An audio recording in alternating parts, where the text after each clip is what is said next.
And now, it's time for another Dice Tower review with Tom Vasel. Hey everybody, I'm Tom Vasel. Today we're taking a look at Pangea. Forgive me in this review if my voice cracks a bit. I am losing it a bit today, but we're going to get through this because I want to talk about this game. Strategic board game about the great Permian extinction. In this game, you're going to be playing a group of creatures, whether the reptiles or amphibians, and trying to have domination. And it's an evolution game. You're going to be able to evolve them. But there's a great cataclysmic event coming, and it's going to destroy part of the Pangea. You don't know what part. You got to figure out what part that's going to be and not be in it at the end of the game. This is from Red Imp Games. I have not particularly liked their games in the past, but I was excited about this one because I really like the theme. Let's take a look.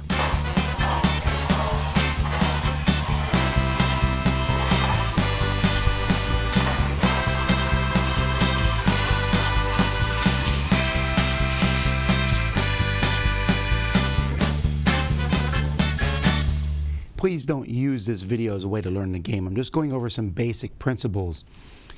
Players are going to be playing different groups like the amphibians or the reptiles or the mammals or the invertebrates, and each of these is very different. All four of them are going to be used in each game, so even if you're playing with less than 4 players, the other ones will have some pre-programmed movement and what they're going to do. Each of these groups has a certain number of action points that they will be spending to do the various actions: adapting, populating, migrating, and surviving. Some of these are putting cards out on the board where you'll have adaptation cards. Some of them are very specific to your group. These are the amphibians. But the adapting, populating, and migrating is essentially putting different creatures of yours on the board in the different areas to control those areas. Each of these has a cost, and the cost for each group is radically different. So you can see here for the invertebrates, adapting is 2 for them, and it's going to be 1, 2, and 3. It shows you the cost for everybody else here. So everybody has one expensive action. For the invertebrates, it is a 3. There's also an expansiveness, which essentially is like who can beat up on who, and 4 is the strongest. And then there's spots to put cards. This is essentially the player board you're working with. So there's a lot going on here on this board. You'll see these different areas on the board itself. You'll notice that the areas are broken up into some zones. So we have Laurasia, the interior, and the Gondwana zone. We have also sectors A, B, C, and D. So that keeps track. What's going to happen is at the end of the game, there's going to be some sort of global catalysm that's going to happen. So maybe it's doom. You'll see that it could be the eruption of a supervolcano, a massive planetoid, gamma rays, or the disintegration of Pangea. One of these is going to happen. And next to the board, you're going to be putting tiles that as the game goes by, players can look at these tiles to figure out what's not going to happen.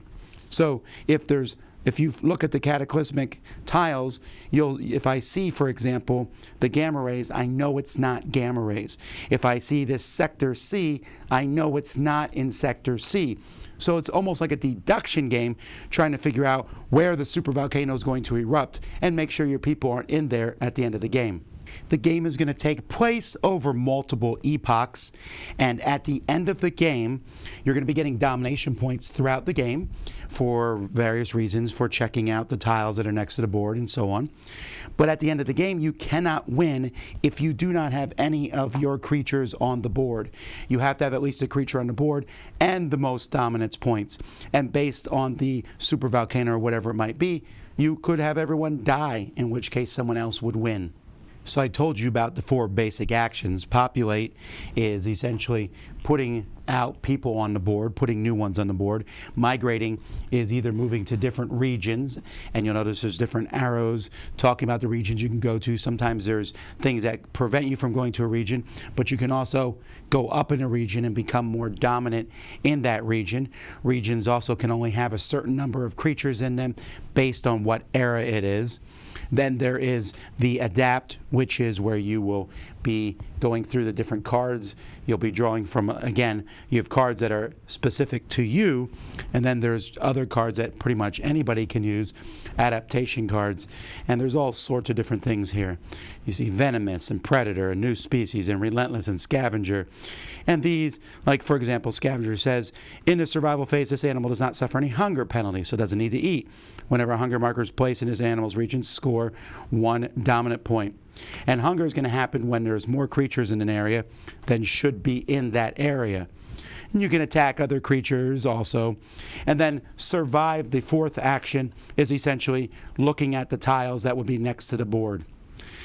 Now that's basically how the game works, and I apologize, I know that's a very, very rushed overview. But what you're going to be doing is going back and forth, taking actions during each of the epochs. There'll be special cards that might be turned over the course of an epoch. If you're playing with neutral animals, they will do various things on their turn. And you'll keep going to that cataclysmic event happens at the end of the game. So let's say it's gamma rays. It will show you where all the stuff is destroyed, depending on where the cataclysmic thing happens. And then you see who has the most dominance points, and they win. Okay, let's talk about the rule book first. Pangea has one of the best rule books for Red Imp games that I've ever seen. But taking into account that Red Imp has the absolute worst rule book I've ever seen, that's not saying much. It's really not a great rule book. It has all these details in here, but it really, really fudges on basic things. The way that you play cards and use cards is so weird and so obscure. I read it many, many times, and I'm still not sure we had it absolutely correct. There's how the neutral animals move, which is a big chunk of the game you're playing with lesson 4. They just need to have somebody show them how to make a good rule book. When you're looking at me flipping the pages here, you might say, well, this looks like it all makes sense. I just was lost, and I still think it's much better than most of their rule books. This company just does not make good rule books. But that being said, the board is cool looking. It's a pretty neat board here. The cards have some cool art on them, like I've shown you before, although there is a lot of text on these cards, and you will end up looking up a lot of stuff in the game. Now, I'm showing you the pieces here from the Kickstarter version. The basic version just has tokens. The Kickstarter version essentially has these are the basic version, very boring. The Kickstarter has kind of these neat things, but one of the problems with the Kickstarter version is you're supposed to be putting these tokens around the bottoms to show if it's a special animal. You'll have special animals sometimes that have various special abilities. They don't fit, they fall off, and they're frankly pretty cheap. These are cool in essence. They also fall over a lot. I just didn't like the components except for the board. The board is really cool looking. This game falls apart for me on a lot of levels. I went and read questions and strategies and all sorts of things, but let me come where I'm coming from. The idea of evolving species and having them fight each other is cool and fascinating, and there are games that do it really well, like the game Evolution and Oceans, both of those from North Star Games. I like the idea of deduction in this game, where you're trying to figure out where the cataclysmic event is going to happen. The problem is the rules get in the way of this game so much. It's so complex for what at the end of the day is not a complex game. Also, the species themselves, the problem that you'll run into is they're very different, and some of them are easier to play than others. You go online and you'll see people saying stuff like, well, can this species wait? Now they're balanced as far as I can tell. I would be very hesitant to call them unbalanced, but I would argue very strongly some of them are harder to play than others. When one can just go around and attack everybody and win just automatically, if you're playing against that person for the first time and you're not that one, it might feel a bit unfair. Then you mix in all these weird evolution cards, all these weird things that are going on, and it just it causes this weird mix of, you're going to feel a lot of times in this game like you're not doing much. You have a certain amount of action points. Oh, I'm going to put my guy out, migrate, get a card. Okay, I'm done.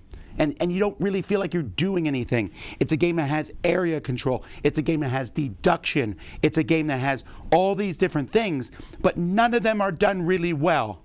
They're all done okay. And they're also all done in a really obscure way.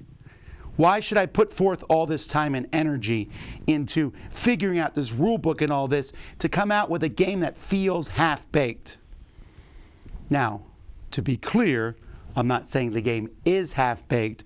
I'm saying to me it felt half-baked. I also highly dislike the fact that there's the 4 creatures and you sit there and you watch the computer opponent going, and it's like this work, and they're going to do this, and depending on the icon on the card they do this, and I had to keep looking up in the book to see what these symbols meant, and here I am doing all that, but it's not any decision making, and it's work just to see a computer move around.